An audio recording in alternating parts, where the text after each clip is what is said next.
Hello दोस्तों, blood pressure के patients को अक्सर अलग अलग तरह की एडवाइसेस मिलती है। फ्रेंड्स, फैमिली, डॉक्टर सबसे सलाह मिलती है। कई सलाह सही होती है, कई नहीं होती है। आज हम बात करेंगे कौन कौन सी ऐसी वर्स्ट या बुरी सलाह है जो ब्लड प्रेशर वाले पेशेंट्स को दी जाती है या दी जा सकती है, जिसे फॉलो नहीं करना चाहिए या डिस्कस करना चाहिए। डिस्कस करने का हमारा पर्पज़ ये है कि आप इन सलाहों को ना मानें और इसके पीछे के लॉजिक को समझने का प्रयास करें ताकि आप गलत डिसीजन ना लें और अपने ब्लड प्रेशर को मैनेज अच्छी तरह से करें।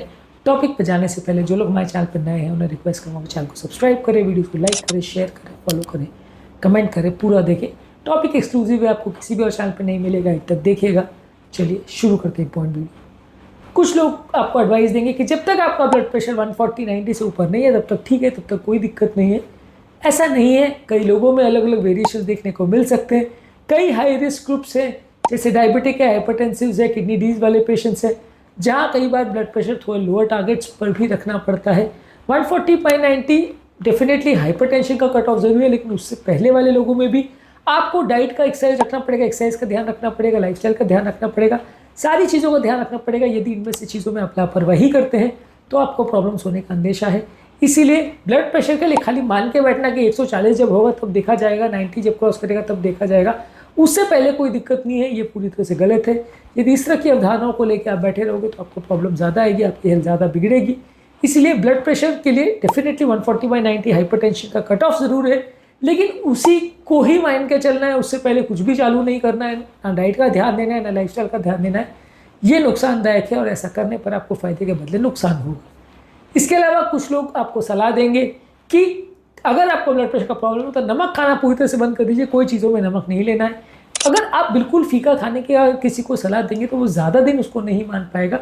कई बार फ़ायदे के बदले नुकसान भी होता है। वैसे लोगों का सोडियम लेवल्स कई बार ड्रॉप हो जाता है और इलेक्ट्रोलाइट इम्बैलेंस होने लगते हैं। इसलिए नमक को मॉडरेट करने का कोशिश करिए। उनको कोशिश करिए कि दिन भर में जो खाद्य पदार्थों में ले रहे हैं एक्स्ट्रा नमक नहीं ले और अपने खाने में जो नमक डल रहा है उसको 1 चम्मच से कम करने का प्रयास करें।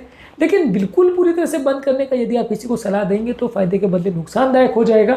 और वैसे पेशेंट ज़्यादा दिन तक आपकी सलाह नहीं मानेंगे, वो थोड़े दिन में विद्रोह कर देंगे और जो मन चाहेगा वो खाना चालू कर देंगे, जिसके बाद उनको और ज़्यादा हेल्थ बिगड़ने का अंदेशा है और ज़्यादा वो आपकी दवा भी लेना बंद कर सकते हैं। तो इसलिए अगर आपको पेशेंट का कोऑपरेशन चाहिए तो थोड़ा सा ऐसा डाइट रखना पड़ेगा जिसमें वो खाना खा सके, अपनी नॉर्मल लाइफ जी सके।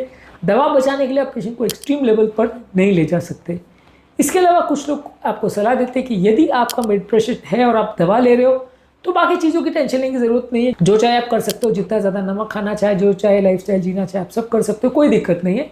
डेफिनेटली ये एक बुरी चीज़ है। अगर आपको कोई बोलता है कि आप अपनी नॉर्मल लाइफस्टाइल जी सकते हो और कोई भी ध्यान रखने की ज़रूरत नहीं है तो ये नुकसानदायक है। ब्लड प्रेशर की दवाई आपकी ब्लड प्रेशर को ज़रूर कंट्रोल करती है, लेकिन अगर आप नॉर्मली अच्छी लाइफस्टाइल नहीं जीते तो उससे संबंधित बहुत सारी बीमारियां और इशू फिर भी आती रहेगी।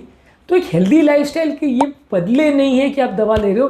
दवा लेना आवश्यक है आपके ब्लड प्रेशर को कंट्रोल करने के लिए, लेकिन उसके बियॉन्ड सारी चीज़ों पर ध्यान रखने की ज़रूरत है ताकि जो प्रॉब्लम ब्लड प्रेशर करती है, जो बीमारी वो क्रिएट करती है, वो मैनेज और मेंटेन किया जा सके और उससे आप अपने आप को बचा सको।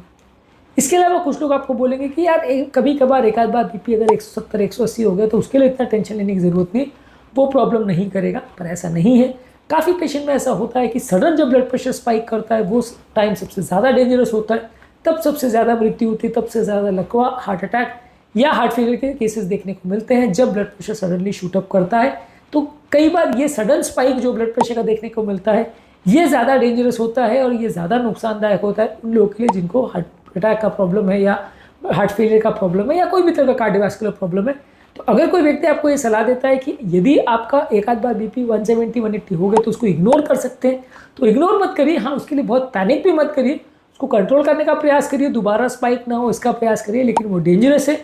और कई बार अगर दवा मिस करने की वजह से या किसी कारण की वजह से सडन बीपी शूट करता है तो आपके लिए जानलेवा भी हो सकता है, तो इससे बचने का प्रयास जरूर करें। इसके अलावा कुछ लोग आपको सलाह देते हैं कि यार ब्लड प्रेशर का कंट्रोल उम्रदराज लोगों के लिए ज़्यादा जरूरी है। यंग लोगों में या 20-25 साल लोगों में इसमें कुछ फ़र्क नहीं पड़ता, ये कोई प्रॉब्लम नहीं क्रिएट करेगा। देखिए किस व्यक्ति का कितना ब्लड प्रेशर है उसके हिसाब से ज़्यादातर निर्धारित होता है कि उसको कितनी प्रॉब्लम आ सकती है।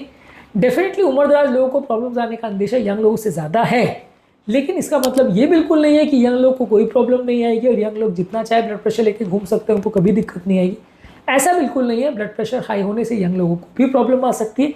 हाँ, उम्रदराज लोगों की अपेक्षा उनको प्रॉब्लम आने का चांस कंपेरेटिवली थोड़ा कम होगा, लेकिन अगर वो ये मान के अपनी प्रॉब्लम को इग्नोर करते हैं, ध्यान नहीं देते हैं, तो वो फ़ायदे के बदले नुकसान में रहेंगे और अपनी हेल्थ को बिगाड़ लेंगे।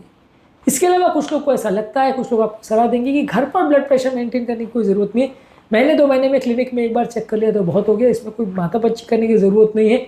क्यों फालतू में घर पर ये सारी चीज़ों का टंटा करना, ये सारी चीज़ों को घर पर पालना, ये सारी चीज़ें टाइम वेस्ट है और आपको अननेसेसरी टेंशन में डालती है।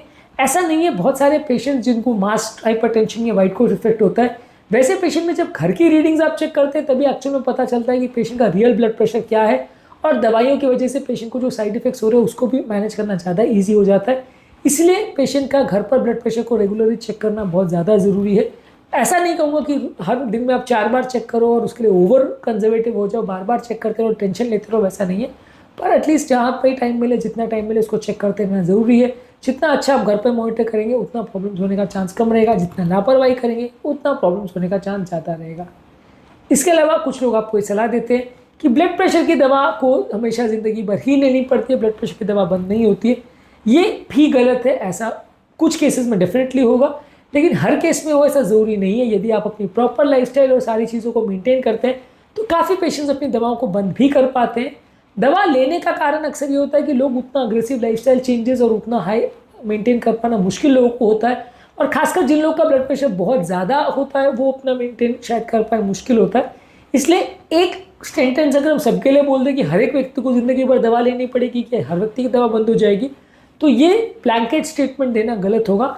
आपको केस टू केस डिस्कस करना पड़ेगा कि किस व्यक्ति में ब्लड प्रेशर की दवा लंबी चलेगी, किस शॉर्ट ड्यूरेशन चलेगी, किस में कितना ब्लड प्रेशर लेवल्स है और कौन कितना अच्छे से अपनी लाइफस्टाइल को इम्प्रूव कर पाता है, और इम्प्रूव करने के बाद उसको कितना अच्छा कंट्रोल मिलता है। ये सब बातें डिसाइड करेंगी कि उसका ब्लड प्रेशर का कंट्रोल इम्प्रूव होगा और उसकी दवा बंद होगी या नहीं। पर एक स्टेटमेंट सबके लिए सूटेबल हो और हर व्यक्ति के लिए वैसा ही होगा, ये सोचना गलत है। और यदि आपको इस तरह की कोई एडवाइस देता है या मन में इस तरह की कोई भ्रांति है तो गलत है। आपको जानना समझना जरूरी है कि केस टू केस वेरिएशन होता है।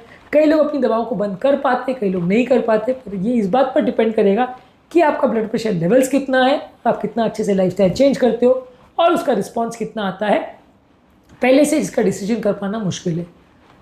आज के टॉपिक में बस इतना ही। इसके अलावा कुछ और मिसकंसेप्शंस और मिथ्स पर हम बात करेंगे, कुछ और गलत सलाहों पर हम बात करेंगे, वो इस टॉपिक के सेकेंड वीडियो में डिस्कशन करेंगे। आज के लिए बस इतना ही। टॉपिक एंड करने से पहले जो लोग हमारे चैनल पर नए हैं उन्हें रिक्वेस्ट करूँगा कि चैनल को सब्सक्राइब करें, वीडियोस को लाइक करें, शेयर करें, फॉलो करें, कमेंट करें, पूरा